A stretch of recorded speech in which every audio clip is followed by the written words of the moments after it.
Hello friends, मैं हूं advocate Nitish Banka. आप मेरे YouTube channel let's speak legal में। दोस्तों, मेंटेनेंस केस अगर आप फेस कर रहे हैं तो सबसे पहले तो बहुत बड़ी गलती आप मेंटेनेंस केसेस में क्या करते हैं वो आज मैं बताने जा रहा हूं।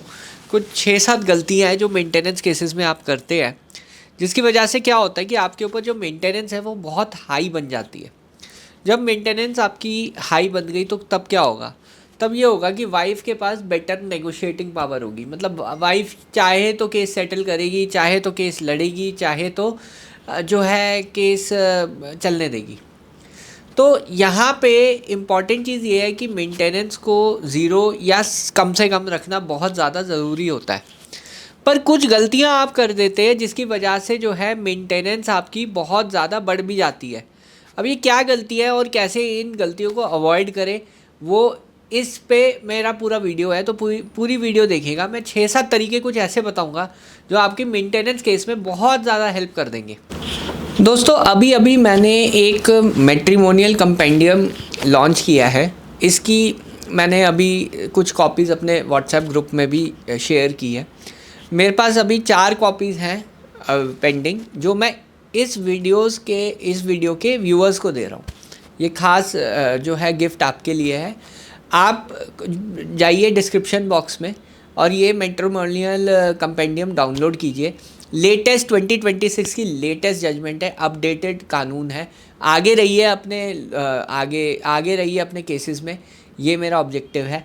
तो ये जो जजमेंट का कंपेंडियम है ये ज़रूर डाउनलोड कीजिए। बहुत ही मेहनत से हमने बनाया है टीम लेट्स स्पीक ने, आपको बहुत पसंद आएगा।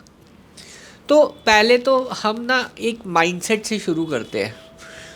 जनरली हस्बैंड का माइंडसेट क्या होता है कि वाइफ तो छोड़ के चली गई है, वाइफ की गलती है, उसे मैं खर्चा क्यों दूँ। देखिए, क्यों दूँ का तो आंसर नहीं है मेरे पास, बट लॉ क्या कहता है, लॉ के हिसाब से अगर आप चलेंगे तो लॉ तो यही कहता है कि अगर आपकी वाइफ को सस्टेनेंस नहीं हो पा रहा है, उसका खर्चा नहीं निकल पा रहा है, तो आपको मेंटेनेंस देना ज़रूरी है।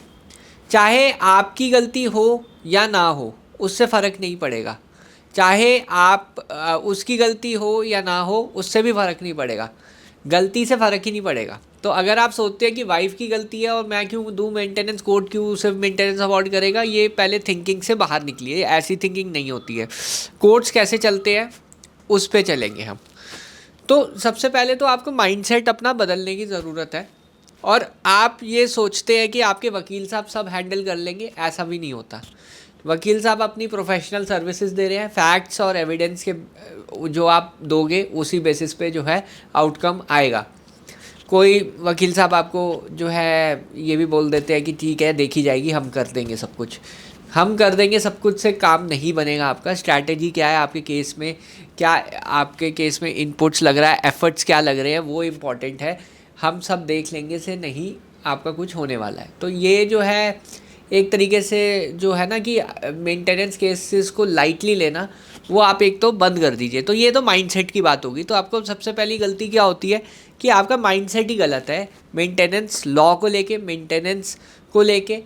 इनफैक्ट आपका जो माइंडसेट है वो ऐसा हो जाता है कि ठीक है, देखी जाएगी, जब कोर्ट करेगा तब हम देखेंगे। तब हम देखेंगे का मतलब ये हो गया कि आपके ऊपर 3-4 साल के एरियर्स जो है बन जाएंगे, क्योंकि कम से कम 2 से 3 साल लग जाते हैं मेंटेनेंस जो है जो फाइल करने के बाद जब डिसीजन आता है तो 3-4 महीने 3-4 साल लग सकते हैं। कई केसेस में 2 साल भी होता है, बट कई केसेस में 3 से 4 साल भी होता है। तो तब तक आप जो है अपने केसेस को लाइटली लेना शुरू कर देते हैं। आप अपने काम में व्यस्त हो जाते हैं, अपनी जॉब में व्यस्त हो जाते हैं। पर आप ये नहीं समझ रहे कि आप कमा रहे हैं वो वाइफ को देने के लिए कमा रहे हैं, क्योंकि आप जो है अपने केसेस में जो है बिल्कुल ध्यान नहीं दे रहे, अपने काम में ही लगे हुए हैं। ठीक है, काम कर रहे हैं, बट वो काम किसके लिए कर रहे हैं आप ये सोचिए। काम उसके लिए कर रहे हैं जिससे आपकी सबसे ज़्यादा दुश्मनी है, और उसी को देने के लिए आप काम कर रहे हैं। क्योंकि आपका माइंडसेट ऐसा है कि मेंटेनेंस केसेस को आप बहुत लाइटली लेते हैं, जिसकी वजह से मेंटेनेंस बनती है और जिसकी वजह से एरियर्स ऑफ मेंटेनेंस बन जाता है। सिर्फ मेंटेनेंस नहीं बनती, एरियर्स ऑफ मेंटेनेंस सब मैं बताता हूँ। एरियर्स हो गए, अगर सपोज 3-4 साल बाद आपका मेंटेनेंस बन रहा, 50,000 रुपये महीना मेंटेनेंस है सपोज़, तो 6 लाख के हिसाब से आपके 18 से 24 लाख रुपए मेंटेनेंस बन जाएगी अगर 3-4 साल के एरियर्स देखें। तो अगर आप कमा भी रहे हो तो, और सारा जो आप एफर्ट मार रहे हो अपनी जॉब में, तो किसके लिए मार रहे हो? वाइफ को देने के लिए? या तो सबसे इम्पॉर्टेंट चीज़ है, क्यों आपको अपने केसेस में ध्यान देना है, क्यों अपने केसेस में के लिए सीरियस होना है, क्यों अपने केसेस में स्ट्रैटेजी क्या है वो पूछना है। वो इसलिए पूछना है क्योंकि अल्टीमेटली पैसे आपको ही देने हैं। तो इस चीज़ का ध्यान रखिए, माइंडसेट को इम्प्रूव कीजिए, अपनी मेंटेनेंस केस को बहुत सीरियसली लीजिए। और हाँ, कई केसेस में बिल्कुल ट्रांसपेरेंट राय लीजिए कि क्या कितनी आपके ऊपर मेंटेनेंस बंधेगी, कितनी लाइबिलिटी होगी आपकी मेंटेनेंस की, ये जानना बहुत ज़रूरी है। सपोज़ आप 3-4 साल कुछ नहीं करते अपने केसेस में, कोई एफर्ट नहीं मारते, और 23-24 लाख के एरियर्स आपके ऊपर इकट्ठा हो जाते हैं। और अभी आज की डेट में, सपोज़ आज की डेट में आपकी वाइफ जो है 15 से 20 लाख रुपए मांग रही है, आपको ये ज़्यादा लग रहे हैं। आपको इसलिए ज़्यादा लग रहे हैं क्योंकि आप क्यों दें उसे पैसे जब आपके ऊपर अभी कोई लाइबिलिटी नहीं है, अभी कोई कोर्ट ने ऑर्डर नहीं दिया, वाइफ लड़ती रहे, वाइफ की गलती है, ईगो बीच में आ जाती है। पर आप ये देखिए, रैशनली सोचिए, अगर 4 साल आप केस लड़ते हैं और 24 लाख रुपए आपको वैसे ही देने, कोर्ट का ऑर्डर है, तो क्या वाइफ आपकी 15 से 20 लाख रुपए में सेटल करेगी? कमेंट कीजिए, इस पॉइंट पे ज़रूर कमेंट कीजिएगा कि क्या आपकी वाइफ 15 से 20 लाख पे सेटल करेगी इस स्टेज पे।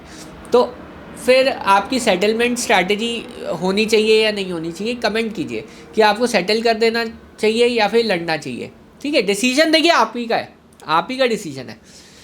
मैं तो बस एक जो है रियलिस्टिक, जो लॉजिकल जो है इसमें जो भी स्ट्रैटेजीज़ होती है वो मैं डिस्कस करता हूँ। डिसीजन देखिए आपका होता है। तो यहाँ पे आपके वकील साहब जो है वो केस लड़ेंगे, प्रोफेशनली लड़ेंगे, आपको राय दी जाती है कि ठीक है कुछ नहीं होगा, आप निश्चिंत होकर बैठ जाते हैं, कोई स्ट्रैटेजी नहीं पालन करते, ना कुछ आप करते हैं, एफर्ट लेते हैं अपने केसेस में। तो ये सबसे बड़ी गलती है। दूसरी सबसे बड़ी गलती, आप पता नहीं लगाते कि आपकी वाइफ एक्चुअली में वर्किंग है या नहीं है। आप बस एज्यूम कर लेते कि वो वर्किंग नहीं है। 80% केसेस में मेरे 80% केसेस में हमने फाइंड आउट किया कि वाइफ एक्चुअली वर्किंग है। पहले हस्बैंड सोचता था कि वो वर्किंग नहीं है, बट 80% केसेस में निकल के आता है कि वो वर्किंग है कहीं पे। और क्या होता है कि जब आप उसकी वर्किंग का पता नहीं लगाते तो आप उसे डबल पैसा इंजॉय कर रही है। वो तो एक अपनी जॉब से भी कमा रही है, आपसे भी पैसा ले रही है, और वही पैसा आपके अगेंस्ट यूज़ कर रही है। तो ये चीज़ इंपॉर्टेंट है कि वाइफ वर्किंग है या नहीं है, ये जानना बहुत ज़्यादा ज़रूरी है आपके लिए। तो अच्छी डिटेक्टिव एजेंसी हायर करना, फैक्ट्स को गैदर करना, एविडेंस को गैदर करना बहुत ज़्यादा ज़रूरी बन जाता है। दूसरी चीज़ जो है कि आप अपनी इनकम या एसेट्स को डिक्रीज़ करके दिखाते हैं, या तो आप अपनी एसेट ट्रांसफ़र कर लेते हैं, अपनी जो प्रॉपर्टी है वो ट्रांसफ़र कर देते हैं, या फिर अपनी इनकम बहुत कम दिखा देते हैं। तब कोर्ट को शक हो जाता है कि आप कुछ छुपा रहे हैं। कोर्ट स्मार्ट होते हैं ऐसे मामले में। ऑब्वियसली आपका लाइफस्टाइल कुछ और दिखा रहा है, आप अच्छी कॉलोनी में रह रहे हैं, अच्छी गाड़ी चला रहे हैं, अच्छा पहन रहे हैं कपड़े, तो कोर्ट बिलीव नहीं करेगा कि आप कम कमा रहे हो। एक केस ऐसा हुआ था कि क्लाइंट जो थे, पहले कोई केस था, उन्होंने सिर्फ अपना 15,000 रुपये महीना दिखाया, तो कोर्ट ने वो बिलीव नहीं किया। उस केस में आप यकीन नहीं मानेंगे, 1 लाख रुपये पर मंथ मेंटेनेंस बनती थी, क्योंकि क्लाइंट ने जो है अपनी इनकम छुपाई थी। तो अपनी इनकम मत छुपाइए, कोर्ट से झूठ मत बोलिए, जो करेक्ट डिटेल्स हैं वो डिस्क्लोज़ करना बहुत बहुत ज़रूरी है। अपने खर्चे बढ़ा देना, ये एक बहुत बड़ी गलती है। आप अपने खर्चे बढ़ा देते हैं। चौथी गलती जो मैं बता रहा हूँ कि आप जो है ये दिखा देते हैं, रेंट दे रहा हूँ मैं, ये दे रहा हूँ मैं, वो दे रहा हूँ मैं, EMI दे रहा हूँ, मेरी गाड़ी की EMI है, मैंने ये ख़रीद लिया, मैंने फ्लैट ख़रीद लिया।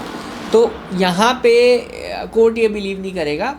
ओनली स्टैट्यूटरी डिडक्शंस जो है वो कोर्ट कंसिडर करेगा, जैसे आपका PF हो गया, टैक्स हो गया, ये स्टैट्यूटरी डिडक्शन है, वो कंसिडर होती हैं। बट अगर आप खर्चा ज़्यादा दिखा देते हैं, उससे भी कोर्ट जो है सेटिस्फाइड नहीं होता। फिर सबसे बड़ी गलती क्या करते हैं, आप अपने आप को अनएम्प्लॉयड शो कर देते हैं। कोर्ट एक कभी नहीं मानेगा कि आप अनएम्प्लॉयड है, चाहे आप हो अनएम्प्लॉयड, कोर्ट कभी नहीं मानेगा कि आप अनएम्प्लॉयड हो। कोर्ट आपके ऊपर प्रिजम्पशन यही लगाएगा कि आप वही जॉब कर रहे हो अभी भी। कोर्ट को आपकी एम्प्लॉयमेंट अनएम्प्लॉयमेंट से मतलब नहीं है। कोर्ट ये कहेगा कि ठीक है, आप नौकरी ढूंढो, बैक बोरो स्टील करो, मेंटेनेंस पे करो, और उसी लेवल पे पे करोगे जिस लेवल पे आप कर रहे हो जॉब। चाहे हालात ख़राब है, आपकी हेल्थ ख़राब है, उससे कोई फ़र्क नहीं पड़ता कोर्ट को। आपको स्ट्रेस हो गया इसलिए आपने जॉब छोड़ी, कोर्ट नहीं बिलीव करेगा। तो ऐसी आर्ग्यूमेंट्स मत रखिए जो कोर्ट में नहीं चलती है। तो इम्पॉर्टेंट चीज़ ये है कि जब आप ऐसी आर्ग्यूमेंट रखते हैं, कोर्ट फिर